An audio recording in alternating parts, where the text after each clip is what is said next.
કાજલ હિન્દુસ્તાનીના આપ સૌને રામ રામ. હું આજે સુરત આવેલી છું અને હાલ હું રામગઢી મંદિરમાં છું. રામાપીર દાદાના મંદિરમાં મેં આશીર્વાદ લીધા.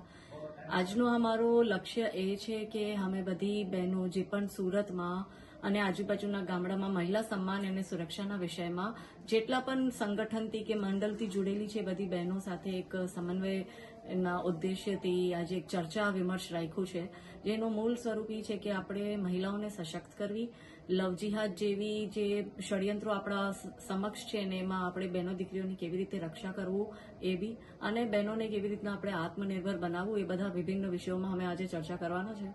આજે મને મંદિરમાં આવી ત્યારે મને ખ્યાલ બી પડ્યું કે આ મંદિરની વિશેષતા તો ઘણી બધી છે, કદાચ કરું તો ઓછી પડે, પણ મને સૌથી સારું એ વાત લાગ્યું કે અહીંયા જે વિધવા માઈઓ છે એમનું બધાનું પૂજનનું કાર્યક્રમ જે ચાલી રહ્યું છે ને અત્યાર સુધી 28,000 જેવી માઈઓનું કદાચ પૂજન થઈ ગયું છે ને અલગ અલગ ગામડે સૌરાષ્ટ્ર બાજુ બી આવવાના છે સંસ્થાના લોકોને, ત્યાં બી પૂજન રાખવાના છે.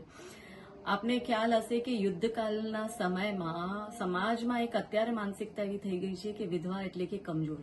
મગર જ્યારે યુદ્ધકાળનો આપણો સમય દઈએ તો જેટલી બધી મોટી મોટી રાણીઓ છે, રાણી લક્ષ્મીબાઈ, રાણી ચિન્નમા, રાણી અબ્બકા, દુર્ગાવતી, કમલાવતી, નાયકા દેવી, એ બધી જ રાણીઓ વિધવા રાણી હતી જેને સદૈવ સમાજનું રક્ષણ કર્યું છે. અને એમાં બી આપણા અહિલ્યા માતા હોલકર કે જેમને તો આખા ધર્મનો પ્રચાર પ્રસાર કરીને સમાજને ધર્મ સાથે જોડ્યો.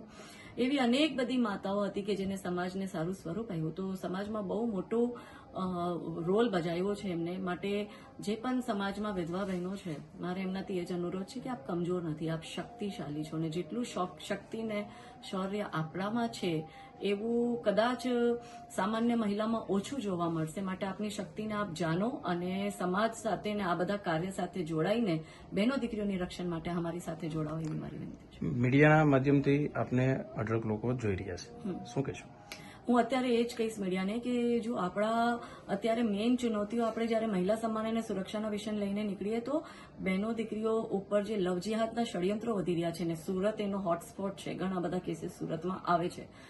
અત્યારે મારો એ અનુરોધ છે કે 2 દિવસ પછી કેરલા સ્ટોરી 2 ફિલ્મ આવી રહી છે, જેમાં કેવી રીતના સાજિદ, સલમાન, રશીદ અલગ અલગ રીતે છોકરીઓને અલગ અલગ પ્રકારથી ષડયંત્રનો શિકાર બનાવે છે. માટે બધાથી નિવેદન છે કે બધા પોતાની બહેનો દીકરીઓના ફિલ્મ દેખાડો, અને જે બધી સંસ્થાઓ સુરતમાં કામ કરી રહી છે એના સિવાય પણ ગુજરાતની બધી સંસ્થાઓથી રિક્વેસ્ટ છે કે આ પોતપોતાના સમાજની દીકરીઓને આ ફિલ્મ જરૂરથી દેખાડો, ને એમાં કઈ બી સહયોગ જોઈએ તો આપ અમને સંપર્ક કરો. જય સિયારામ. ધન્યવાદ. કરી શકતા હોય એ જ કામ કરવાનું. તો એ મેઇન કામ શું છે? હિન્દુ સમાજ ઉપર પડકાર અત્યારે શું પડે છે? તો એક કે લવ જિહાદ.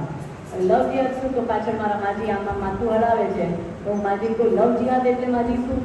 અમુક લોકો નહીં ખબર હોય કે મુસલમાનના છોકરાઓ આપણી હિન્દુની દીકરીઓને ફસાવીને ભગાડી લઈ જાય એને લવ જિહાદ કહેવાય. તો આપણી હિન્દુની દીકરી મુસલમાનના ઘરે કા ખ્રિસ્તીઓના છે, પરંતુ પોતાની જાન પર ખેલીને જ હિન્દુ સમાજની દીકરીઓ માટે, હિન્દુ સમાજ આખા હિન્દુ સમાજના જાગરણ માટે છે, પરંતુ પોતાની જાન પર ખેલીને જ હિન્દુ સમાજની દીકરીઓ માટે, હિન્દુ સમાજ આખા હિન્દુ સમાજના જાગરણ માટે. એની સંગઠનની બહેનો તો ખબર છે, પણ કદાચ તમે મંડળની બહેનો નહીં ખબર હોય અને તમને ખબર પડશે